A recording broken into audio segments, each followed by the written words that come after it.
Shalom. Dalam Tuhan kita mendapatkan kedamaian, ketenangan. Tuhan yang memampukan kita menjalani hari-hari kita.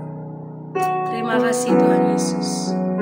Kalau ku cari damai, hanya ku dapat dalam Yesus. Kalau ku cari ketenangan, hanya ku temui di dalam Yesus. Tak satu pun dapat menghiburku, tak seorang pun dapat menolongku. Hanya Yesus jawaban hidupku. Bersama Dia hatiku damai, walau dalam lembah kekelaman. Bersama Dia hatiku tenang, walau hidup penuh tantangan.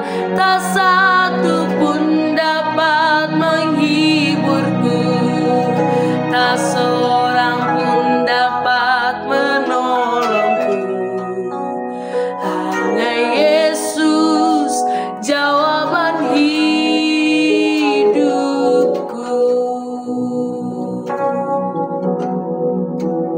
Terima kasih Tuhan Yesus. Kami sungguh bersyukur untuk kebaikan-Mu Tuhan. Kalau ku cari damai, kalau ku cari damai, hanya ku dapat dalam Yesus. Kalau ku cari ketenangan, hanya ku temui di dalam Yesus. Tak satu pun dapat menghiburku, tak seorang pun dapat menolongku. Hanya Yesus jawaban hidupku. Bersama Dia hatiku damai, walau dalam lembah kekelaman. Bersama Dia hatiku tenang, walau hidup penuh tantangan. Tak satu pun dapat menghiburku, tak seorang pun dapat menolongku. Hanya Yesus jawaban hidupku.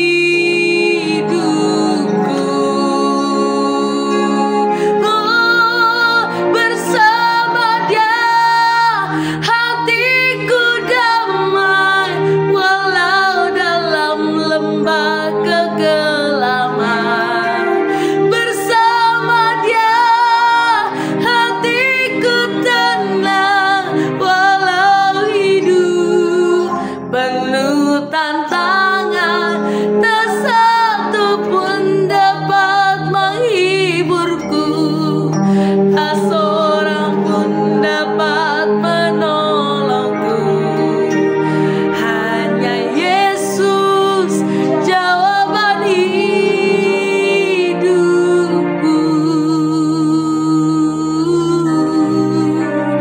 Hanya Yesus jawaban hidupku. Hanya Engkau Tuhan, hanya Yesus jawaban hidupku.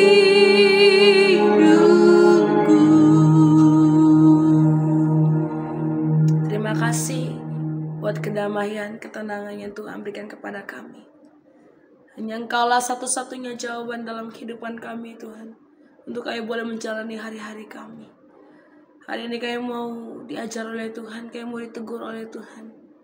Berbicara atas setiap kami Tuhan. Kami siap untuk mendengar. Terima kasih ya Bapa. Ayo dalam nama Tuhan Yesus kami berdoa dan mengucap syukur. Haleluya. Amin. Shalom Bapak Ibu Saudara sekalian, kita berjumpa kembali di dalam renungan harian hari ini, hari Senin, tanggal 30 September 2024. Judul renungan kita hari ini adalah Komunitas Sel Meneladani Gaya Pemuridan Yesus. Kita baca dalam Matius 4 ayat 18 sampai 22. Saya harap Bapak Ibu membaca satu perikop. Saya hanya akan membacakan di ayat 19 dan 20 saja. Yesus berkata kepada mereka, "Mari, ikutlah aku, dan kamu akan kujadikan penjala manusia." Lalu mereka pun segera meninggalkan jalanya dan mengikuti Dia. Bapak Ibu Saudara, komunitas sel atau komsel bukanlah sebuah program gereja, melainkan sebuah gaya hidup persekutuan sebagaimana yang dimiliki oleh jemaat mula-mula yang dikehendaki Allah sendiri untuk dilakukan oleh setiap orang percaya. Yesus sendiri menerapkan gaya hidup komsel dalam proses pemuridan kepada 12 murid-muridnya. Tujuan utama kelompok sel adalah menjadi wadah pembentukan orang percaya menjadi murid Kristus sejati. Yesus memulai pemuridannya kepada suatu kelompok kecil yang ia bentuk sendiri. Ia sendiri yang memilih ke-12 murid-muridnya, dan dia sendiri memuridkan mereka selama 3,5 tahun pelayanannya. Dalam proses pemuridan di kelompok sel ada 3 hal utama yang Tuhan Yesus lakukan terhadap murid-muridnya, yakni pembapaan, pengajaran, dan pelatihan. Pembapaan, saudara-saudara, pembapaan adalah suatu proses yang terjadi dalam hubungan antara bapa dan anak. Dalam hal ini anak rohani. Sebuah proses menuntun anak rohani dengan tujuan yaitu menjadikan sang anak rohani menjadi dewasa rohani untuk menggenapi panggilan Tuhan atas hidup mereka. Pelayanan pembapaan adalah model pelayanan Yesus di bumi dan merupakan esensi dari Injil. Allah menyukai hubungan yang bersifat personal, hubungan yang relasional, bukan institusional. Pembapaan di sini tidak bicara tentang gender, saudara. Bukan karena istilah yang dipakai bapa maka hanya untuk pria saja. Bukan. Bapa adalah tempat anak merasakan rasa aman, perlindungan, kecukupan, dan disiplin. Dari bapa seorang anak mendapatkan nilai-nilai dalam hidup yang membentuk karakternya. Bapa yang baik selalu memiliki ruang pengampunan bagi anaknya yang sedang belajar menuju dewasa. Yesus mengetahui bahwa dirinya akan disangkal oleh Petrus sebanyak 3 kali. Tetapi sebagai proses pembapaan, Yesus tidak mengutuk Petrus. Malah dia mendoakan Petrus agar imannya tidak gugur. Dan dia membimbing Petrus sehingga ia berhasil bangkit dari kesalahannya dan tetap setia menggembalakan umat Tuhan sampai akhir hidupnya. Pembapaan yang paling efektif adalah melalui keteladanan hidup. Sama seperti Yesus telah menjadi suatu teladan bagi semua orang percaya. Sebab itu dia berkata, "Belajarlah kepadaku, karena aku lemah lembut dan rendah hati." Matius 11 ayat 29. Yang kedua, pengajaran, saudara. Pemuridan dalam kelompok sel juga harus berisi pengajaran akan kebenaran firman Tuhan.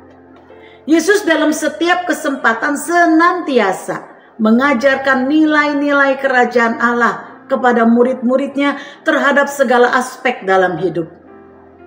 Banyak pengajarannya disampaikan dalam bentuk perumpamaan dengan maksud murid-murid lebih mudah mengerti. Tentang kasih, dia memberi perumpamaan orang Samaria yang baik hati di dalam Lukas 10 ayat 25 sampai 37. tentang mengampuni. Ia memberi perumpamaan tentang pengampunan yang terdapat dalam Matius 18 ayat 21 sampai 35. Bapak Ibu bisa nanti membacanya sendiri. Tentang hidup serakah, ia memberi perumpamaan tentang orang kaya yang bodoh yang tertulis dalam Lukas 12 ayat 13 sampai 21. Tentang kerajaan surga, Yesus memberi banyak perumpamaan seperti perumpamaan seorang penabur, perumpamaan tentang lalang di antara gandum, perumpamaan tentang biji sesawi dan ragi, perumpamaan tentang harta terpendam dan mutiara yang berharga, tentang pukat. Saudara bisa baca dalam Matius 13 ayat 1 sampai 52 dan masih banyak lagi. Komsel bukan saja tempat kumpul-kumpul, saudara, tetapi harus berisi pengajaran akan kebenaran firman Tuhan. Karena kebenaran itulah yang memerdekakan. Yohanes 8 ayat 32. Yang ketiga, saudara, pelatihan. Tuhan Yesus tidak hanya mengajar para muridnya, tetapi ia juga melatih mereka tentang penginjilan, tentang penyembuhan orang sakit, tentang pengusiran setan, tentang melakukan berbagai mujizat dan lain sebagainya. Lukas 9 ayat 1 sampai 2 mengatakan, maka Yesus memanggil ke-12 muridnya lalu memberikan tenaga dan kuasa kepada mereka untuk menguasai setan-setan dan untuk menyembuhkan penyakit-penyakit. Dan ia mengutus mereka untuk memberitakan kerajaan Allah dan untuk menyembuhkan orang. Saudara, dalam Lukas 10 Yesus memberikan briefing tentang bagaimana mereka melayani dan apa yang harus dilakukan ketika mereka berhadapan dengan masalah. Dalam Lukas 10 ayat 3 sampai 16. Nah, banyak ayat saudara bisa membacanya sendiri nanti ya. Komsel adalah tempat yang paling tepat untuk pelatihan. Di dalam kelompok kecil orang percaya bisa dengan tidak merasa malu dilatih untuk memimpin penyembahan, untuk sharing kesaksian mereka, untuk mengajak teman atau keluarga dan belajar saling mendoakan, untuk bisa bertanya tentang berbagai hal dan lain sebagainya. Dalam komsel, anggota bisa cerita keberhasilan maupun kegagalan mereka dalam hidup maupun pelayanan. Sama seperti murid Yesus cerita tentang pengalaman mereka selesai diutus dalam Lukas 10 ayat 17. Apa perenungan kita hari ini, saudara? Sudahkah saudara bergabung di dalam sebuah komsel? Jika belum, segeralah bergabung agar saudara dimuridkan dan bertumbuh. Mari kita berdoa. Tuhan, terima kasih Engkau memberikan kami satu pelajaran yang luar biasa. Tuhan telah memberikan keteladanan, yaitu gaya hidup berkomunitas. Engkau sendiri sudah memberikan satu keteladanan, satu pelajaran, satu contoh bagaimana memuridkan dengan baik. Engkau sudah memilih tidak banyak, hanya 12 orang yang Kau muridkan dengan efektif. Dan dari 12 itu, mereka kelak akan juga memuridkan banyak lagi. Dan menjadi sampai sekarang. Betapa Tuhan kehidupan berkomunitas sel itu luar biasa. Dan Tuhan, biar kiranya Kau juga memberkati setiap kami yang mendengarkan acara ini. Agar kami pun boleh bertumbuh di dalam komunitas sel yang Tuhan berikan bagi kami. Di situ kami boleh belajar banyak hal. Di situ kami boleh memiliki pembapaan. Di situ kami boleh memiliki pengajaran. Dan di situ kami boleh memiliki pelatihan. Sehingga kelak kami pun bisa membapai, kami pun bisa mengajar, kami pun bisa melatih orang lain yang Tuhan percayakan bagi kami. Terima kasih ya Bapa untuk firman-Mu. Tuhan berbicara bagi setiap kami. Di dalam nama Yesus kami mengucap syukur dan berdoa. Haleluya. Amin. Kiranya Tuhan memberkati kita semua. Shalom.